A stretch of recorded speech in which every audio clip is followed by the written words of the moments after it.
Hello. So in this very lecture, we are going to discuss about posets. Okay.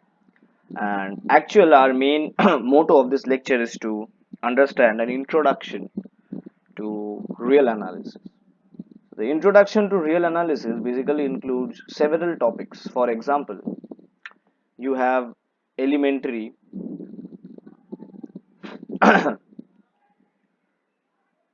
you have elementary set theory. You need to have basic knowledge about relation and function relation and function. You need to understand what are posets. You need to understand what are supremum and infimum. Okay, so these are basically which are actually the basics of real analysis. These things are basically required in every aspect while you will be studying real analysis. Clear? Then you also need to understand maximal and minimal. Okay, that is also very important. Maximal and minimal. Clear? So basically, I won't be able to finish each and every aspect of this introductory topic in this one lecture, because if I try to do so, then this lecture might be extending up to 2 hours maybe. So I'm gonna try to break this introductory video into two separate parts, and let's see how it goes. So in this lecture, we are basically gonna review some elementary set theory, and we will be moving on to relation and function, some important aspects of relation and function. We are not gonna go through the same routine syllabus of relation and function which we usually do. We are gonna just revise them. Okay. So set. Acha. Before moving on to set, let us first understand a few notations which are required in real analysis. So give the heading notations. Clear. So these are kind of important, very few notations, 6 to 7 notations. The rest of the notations you will be, yourself able to understand as you go through this topic. Acha. Notation. So the first notation is this. This is called the blackboard N. Okay, this stands for the set of natural numbers. This stands for the set of natural numbers, and this is called blackboard notation. This is called blackboard notation. Clear? Then this is called the blackboard Z. Okay, this is called the blackboard Z, and this is the set of integers. Okay, okay. So all these are blackboard notations. This is called blackboard N. This is called the blackboard Z. Okay, this is called the blackboard Z. Then you have this as the set of real or the real numbers. This is called the blackboard R. Then you have Q. Okay, set of rationals, and you have C, that is the set of complexes or complex numbers. Okay, this is called blackboard C. Clear? Acha. These are rather conventions which we actually universally use to denote the set of these specified numbers, and also it actually helps us to use the normal NZR in the other sets. Got it? There are some more notations which we will be requiring in the process. Some of them are this symbol is such that you can also write it like this. Okay, then you have this which says belongs to. You have you know the reverse of A, which says for all. Then this reversed E, this tells you there exists. Okay, so these symbols are or you will be requiring of. Okay. Acha. Sometimes, sometimes in the course, in some books, you also get to see this sort of a symbol. Okay. So this is basically the programming version or the language version of equal to. Programming version or a language version as equal to. Okay. In mathematics, it stands same as equal to. Got it. Acha. Then we have some basic operations on set theory. Some basic operations on set theory. We will be talking about the generalized operations. So one of the generalized operation is, this is very famous, which is the union of AI, where I belongs to some capital I. Okay, this is called the union of sets. This is called the union of sets, right? And this includes the element X such that X belongs to AI for some I belongs to capital I. Acha, what is this capital I? Okay, so this capital I is called the indexing set. Okay, this capital I is called the indexing set. Acha, what do we mean by indexing set? So I'm writing it here in the rough. Okay, Acha, the thing is that suppose you have some set X, okay, and you have divided or you have extracted n subsets of X as A1, A2, A3 and so on till AN. Okay, so I is the set which actually includes these indexes. This 1, 2, 3, these are called indexes. Okay, so this sort of a set is called an indexing set. And these sets, after declaring this indexing set, this set can be represented as AI directly, where I belongs to the indexing set capital I guess this portion is clear. Okay, acha. Similarly, you have one more of this kind, which is the intersection, right? Which is the intersection. So you have sorry, so you have I belongs to capital I, AI, which is called the intersection of sets, which has the elements X such that X belongs to AI for all I belongs to capital I. Okay, so I guess you can actually visualize the difference between union and intersection. Here you are using the symbol for all, because intersection means that those elements which belong to each and every set whose intersection you are taking. That's why we are using for all, that if X belongs to every subset of some set X with which we are actually operating this intersection. I guess it's clear. Okay, acha. There are many more operations. For example, you have A minus B, difference of A and B. In some books you are also given simply like this. So this belongs to the X such that X belongs to A and X does not belong to B. Clear? Got it? Acha. And you have one more, which is the family of sets.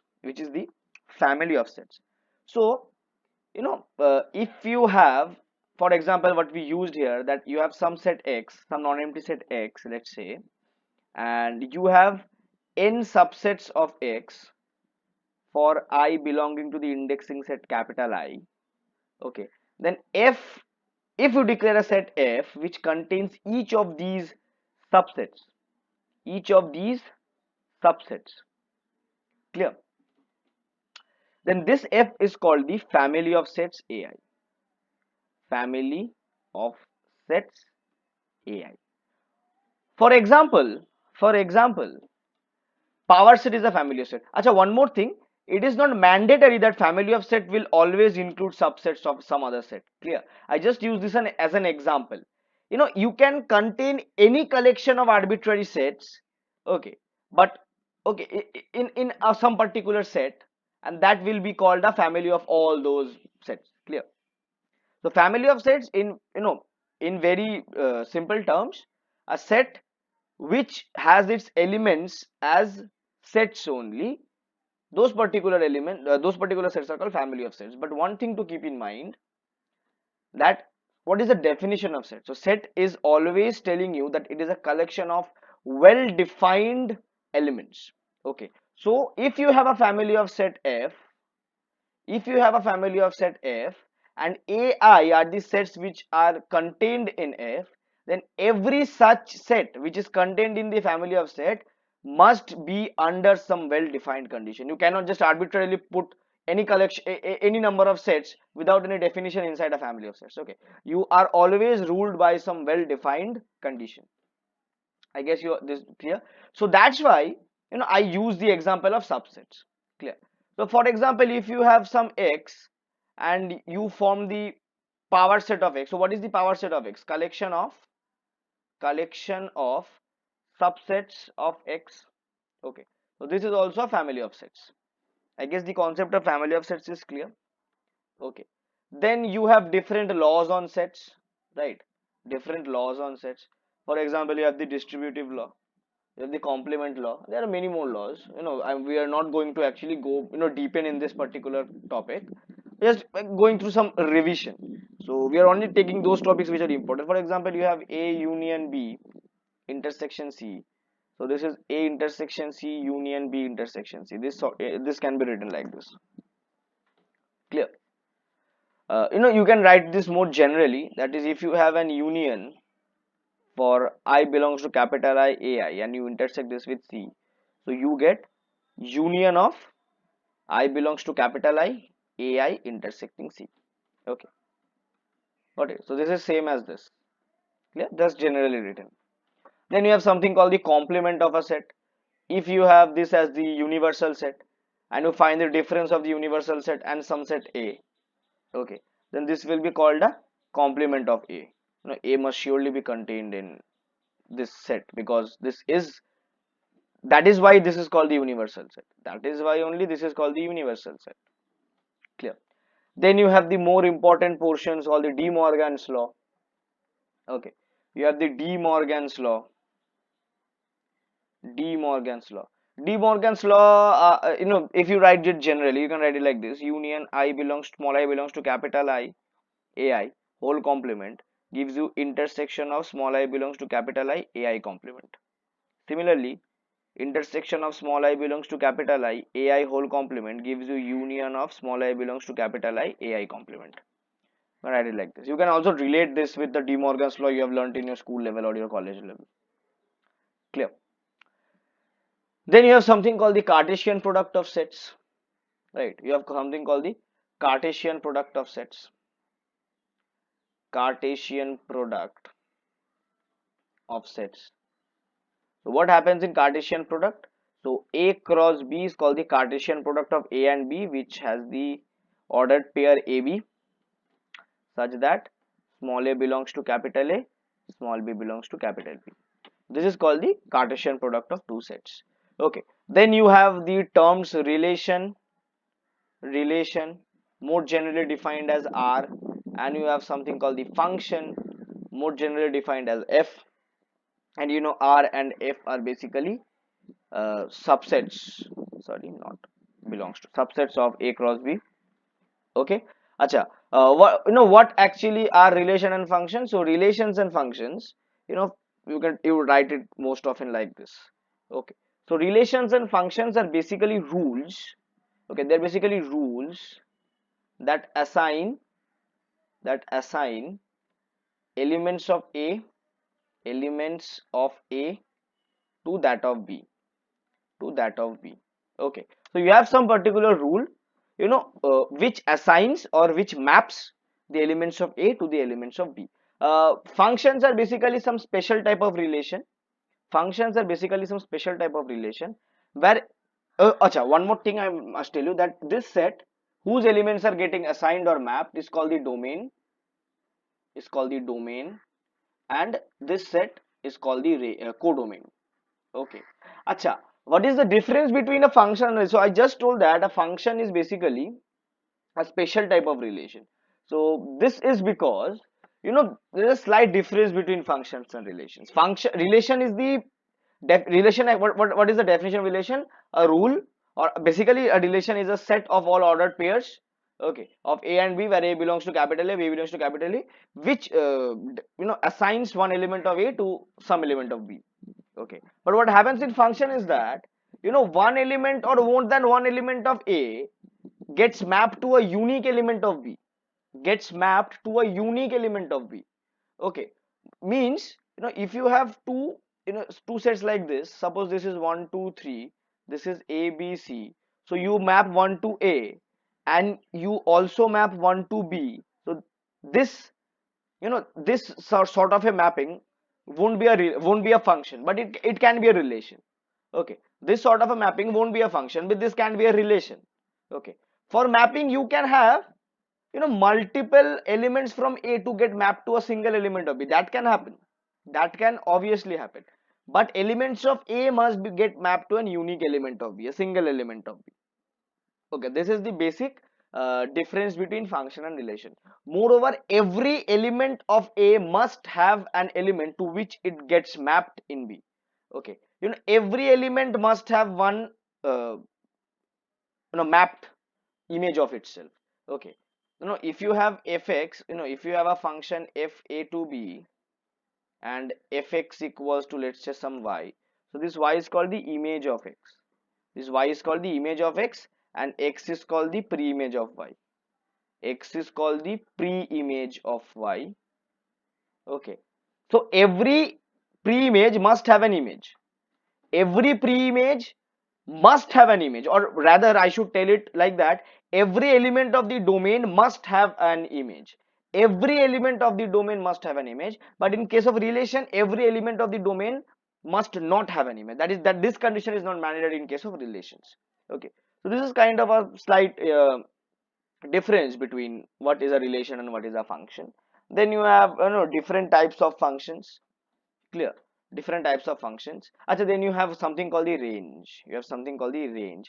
So range is basically a proper subset of the codomain. Okay, let B be the codomain. We are talking B as the codomain. Okay, what is range? So range is the set of all images of domain.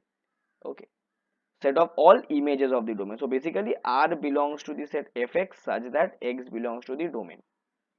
Clear? This may or may not equal the codomain. Okay. If it equals the codomain, then there is something else to understand. That goes under the types of functions. We will just be discussing that. I have already discussed these sorts of things in a lecture, in my channel itself. So I am not going into deeper concepts of this particular topic. Okay, these things you people might already know. Then there are different types of functions. Okay, you have the identity function as a function. Identity function. What is identity function? What is identity function? Identity function maps the set to itself such that every element of the domain gets mapped to itself only. Okay, every element of the domain gets mapped to itself only. Constant function is also something whose value does not change whether the element of domain changes or not. Clear? Got it? Then you have something called the composition of functions. You compose two functions. Composition of functions. What you do is you compose two functions. Suppose you have a function f from a to b and g from c to d. So FOG means f of gx. Okay. And GOF means in literal sense g of fx. Okay. These are composition of functions. The domain and range change accordingly. For f of gx, the input remains as the domain of c. So fog moves from c to, and range of f. So c to b. Similarly, GOF moves from A to D. Clear? Similarly, you have something called the inverse function. You have something called the inverse function. In literal sense, if you have a function from A to B, okay, and you have a function from G from B to A, then G is called the inverse function of F. Okay, since F maps elements of A to B, G maps the elements of B back to A. Okay, basically, if Fx equals to Y, then Y is the image and X is the pre-image, right? So F is mapping the pre-images to its images, and f inverse of y maps the images back to its pre-images. Got it? Okay, so if you compose two, suppose, let me explain you like this. Then let us to take two arbitrary sets. Let us have this function f from x to y. Okay, from x to y, uh, and say, so if your inverse function if exists, it will map elements from y to x. Okay, acha, if you map the composition f o f inverse, okay, you have composed f and f inverse. So from, you know acha, f inverse, what is f inverse? So f inverse is this particular function whose domain is in y, so this will travel from y to y, right? So basically this is an identity function on y. If you have, identity functions are said to be identity function on a set on whose on the set on which it is applied. Okay, so this is basically an identity function on y. Similarly, f inverse of is an identity function on x, is an identity function on x. Clear? This much is clear. Acha, image and pre-image concept is clear. Image and pre-image concept can also be understood with respect to subsets of a particular function. For example, you have f from x to y, and a is a subset of y. Okay, or let's say a is a subset of x, let's say. Okay, so fa will be a subset of fx. Okay, will be a subset of fx, that will be a subset of y. Clear? That will be a subset of y. Okay, so in the same way, you can also create subsets of y and find the pre-images of of those functions. Got it? Acha, there is one more thing which is, which actually connects this function and the operations of set. So you have these properties which are also important. So f of a1 union a2 is equals to f of a1 union f of a2. Okay, you can also write it in general case, that is f of union I belongs to capital I, ai, is equals to union small I belongs to capital I, f of ai. Okay, you can write it like this also. And similarly, the second property, if you write it generally, you have that f of intersection small I belongs to capital I, ai, is not equal to but is contained in the intersection small I belongs to capital I, f of ai. Clear? This is about the images. These are about the images. Okay, similarly, if you talk about the pre-images, concepts are almost same, just the second property differs a bit. If you talk about the pre-images, or rather if you talk about the inverse function, then what you have actually is that, so your f of union small I belongs to capital I, ai, will be equal to union of small I belongs to capital I, f of ai. And when you talk about the intersection, so intersection small I belongs to capital I, ai, this will here equal intersection small I belongs to capital I, f of ai. Okay, so this is a small difference, slight difference. Got it? Acha. Now, if I talk about the Cartesian product of a family of sets, okay, if I talk about the Cartesian product of a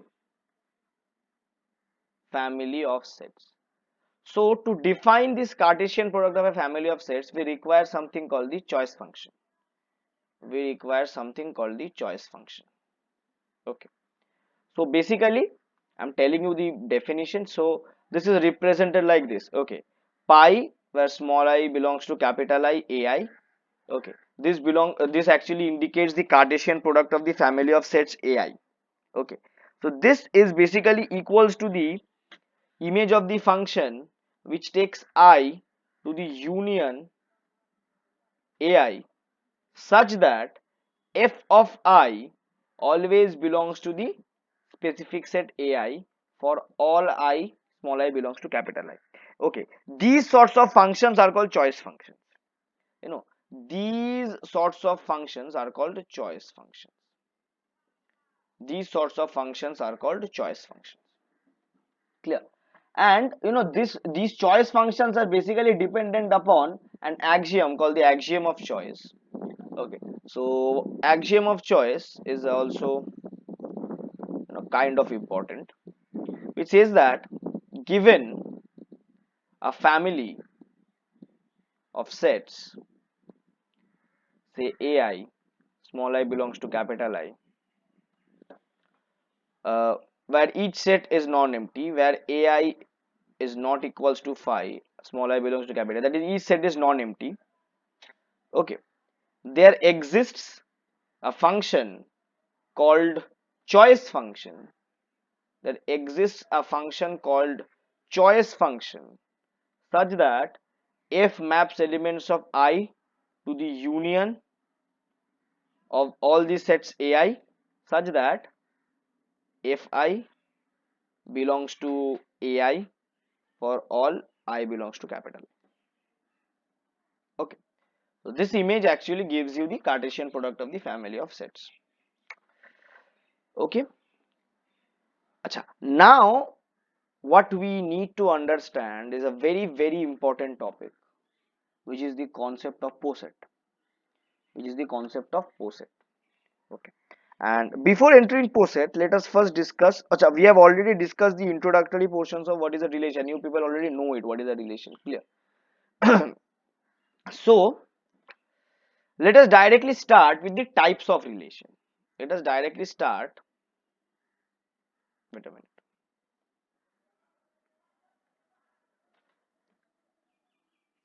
Okay. So with the types of relation. Types of relations. So the basic types of relations are reflexive, symmetric, antisymmetric, antisymmetric, and transitive.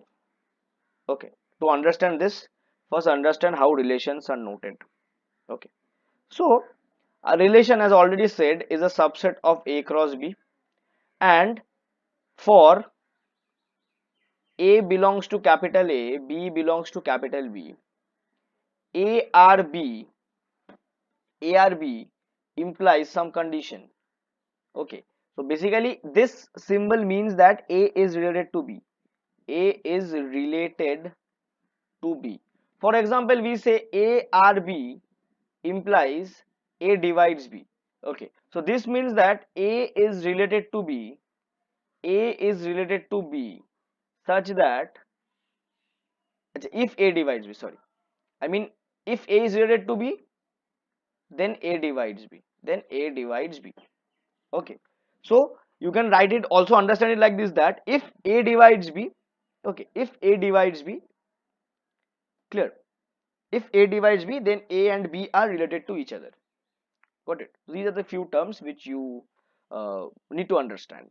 And now what is reflexive relation, symmetric relation, antisymmetric relation, and transitive relation? Let us understand them one by one. Okay, so if for all x belongs to some capital X, which is a set, x is related to itself, then R is reflexive. Okay, if every element of a set is related to itself, then that relation is called reflexive, of course, on that particular set, of course, for that particular set. Okay, and now if you have that, if x is related to y, and this implies that y is related to x for some xy related to capital X set, then then this is called basically called to be a symmetric relation. This is called to be a symmetric relation. And take one more thing into consideration, that when we are studying these symmetric relation, antisymmetric relation, transitive relation, and uh, reflexive relation, the relation is from one set to itself. Okay, the relation is from one set to itself. This is called relation on R. This is called a relation on R. Sorry, relation on X. Very sorry, relation on X. Clear? So we just said that R is a relation on X. Then it is said to be symmetric. For example, if you know X R Y, that X relation between X and Y, clear, implies that sorry, relation between X R Y, if equal or if implies that Y is also related to X, then X equals to Y. Clear? Clear? Or you don't need this implies relation. Actually, you can simply use and. You can simply use and, that is, if X is related to Y and Y is related to X, then X will be equal to Y. Clear? This is called antisymmetric. This relation is called then antisymmetric.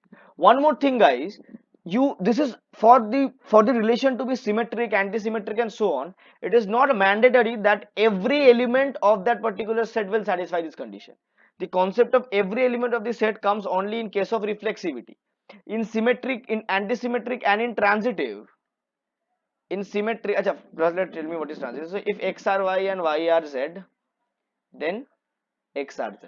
Okay. And in every case, each of these elements X, Y, Z belong to the set on which the relation is based. So as I was telling, you need not be there such that for every element these conditions are satisfied. For example here, Kevin, notice what is happening. If there exists two elements X and Y, and X is related to Y, then Y is related to X. This is not mandatory that this will be satisfying for all the elements in the set. Clear? Got it? So these things are to be understood. Okay, because these things will actually help you to understand what is a partial order relation and what is a total order relation. We will come to that. Okay, so let's say that so you already know what is an equivalence relation which is uh, transitive, reflexive, and symmetric. This you already know. We will talk about a new type of relation which is called the partial order relation, or simply called partial order. Partial orders are basically denoted as this less than equal to symbol. Less than equal to symbol. While using this symbol, you often confuse it with the arithmetical symbol less than equal to, but actually they are different. This is a symbol which is used. For example, we were writing, right, A R B. So in place of R, if we write this, then we define a partial order between two sets containing A and B, or between a single set containing A and B. So rather, basically a single set containing A and B only.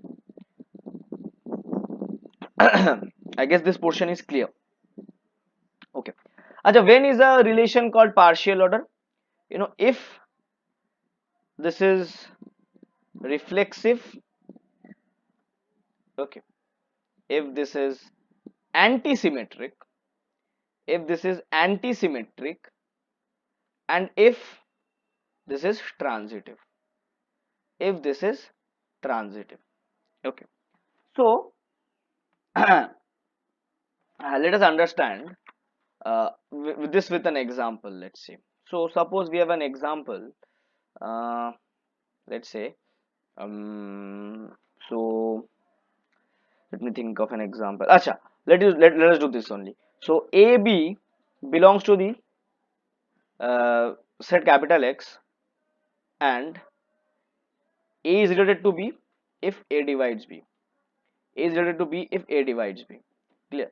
So let's see whether this is true or not, because we have already used the partial order symbol. So this means this is actually kind of proof to show that this relation is a partially ordered relation. So acha, this is pretty much easy to see that A is related to A, since A will always divide itself. Acha, if A divides B and B divides C, will also say that A divides C. This is kind of a direct definition of divisibility, right? Acha, antisymmetric, let's see. Acha, A is related to B implies A divides B. Acha, that means that A is strictly less than equal to B. This is the strictly less than equal to symbol. Here we are using this strictly less than, this means strictly less than equal to symbol. Don't confuse with these two symbols. Okay, or let us do one thing. Let us do one thing. Let us use this symbol in the other way around. Then there is no concept of getting confused. So this implies to that b is greater than equal to a. Now it's looking quite true. Acha, b is related to a. This implies that b divides a, which implies that a is greater than equal to b. Acha, the only condition when these two things are simultaneously true is that a equal to b. Therefore this is antisymmetric also. Therefore this is antisymmetric also. And being antisymmetric, reflexive and transitive tells you that this relation is of course a partial order relation. This relation is of course a partial order relation. Clear? Got it? This thing you can also show for a family of sets. Let us see that. That is also a very interesting example. That is also a very interesting example. So let X be a non-empty set. Let X be a non-empty set. Okay. What is Px? Px is the power set of X. What is the power set of X? Set of all subsets of X. Clear? Set of all subsets of X. Now let A and B be two proper subsets of Px. Okay. Px is also sometimes defined as 2 to the power x. There's this is a definition. Okay. The definition is nothing but the order of p to the power x, or the cardinality of p to the power x is basically 2 to the power the cardinality of x. So this is a kind of conventional symbol of using. We will use this symbol only. Okay. And A is related to B. A is related to B if, or if A is related to B, then you have A is a proper subset of B. Okay, this is the condition. Okay, so let's check what sort of a relation is this. Acha, a set is always a proper subset of itself, so it is reflexive. Okay, it is reflexive. Acha, A being a proper subset of B and B being a proper subset of C directly implies that A is a proper subset of C by definition of subsets only. This is true by definition of subsets. Getting my point? Acha, now suppose A is a subset of B and B is a subset of A. This implies every element of A is in B. This implies every element of B is in A. So from these two are simultaneously true only if A equal to B. The two sets are equal, and this implies that R is a partial order. R is a partial order. So this is also an example of what we call a partial order relation. What we call a partial order relation. Clear? Acha. Next thing is that what is a total order? What is a acha? One more thing. If X is a set on which a partial order is defined, if X is a set on which a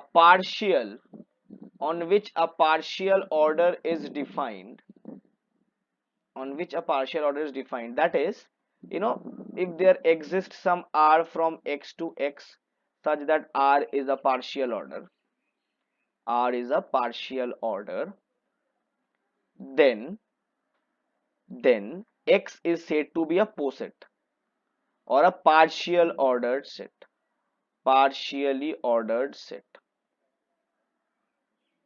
Clear? Acha. Now there is one more term which is called a total order of a partially ordered set. Okay, total order of a partially ordered set. Okay. What is total order of a partially ordered set? Clear? Wait a minute. Okay. What is total order of a partially ordered set? So let X be a poset. Okay, and there is a relation R. Where R is basically the partial order. R is basically the partial order on X. Okay, R is basically the partial order on a set. So if X is related to Y, or Y is related to X for all XY belonging to the set capital X, then R is said to be a total order. Then R is said to be a total order. That is, for all the pair of elements belonging to the set capital X, if they are related, mutually related to each other in any order you want, but every element must satisfy this condition, then the relation is no more a partial order, it becomes a total order. It becomes a total order. And basically, we can apply some restriction to the set such that the partial order get converted to total order, or the set, or we can actually extract some subsets from the set X such that each of those subsets are totally ordered sets. That is, the relation implied on those particular subsets are no more partial orders but total orders. Those subsets are called chains. Okay, in case of posets, we can extract subsets which are which are totally ordered, which are totally ordered. Okay, and these subsets are called chains. These subsets are called chains. I guess now this portion is clear. So I am keeping this lecture up to this much, guys.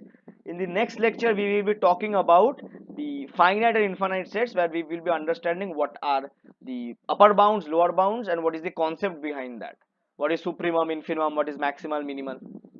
Okay, so this is part 1 of the introductory portion. We will be meeting soon in the part 2. So meet you guys in the next lecture.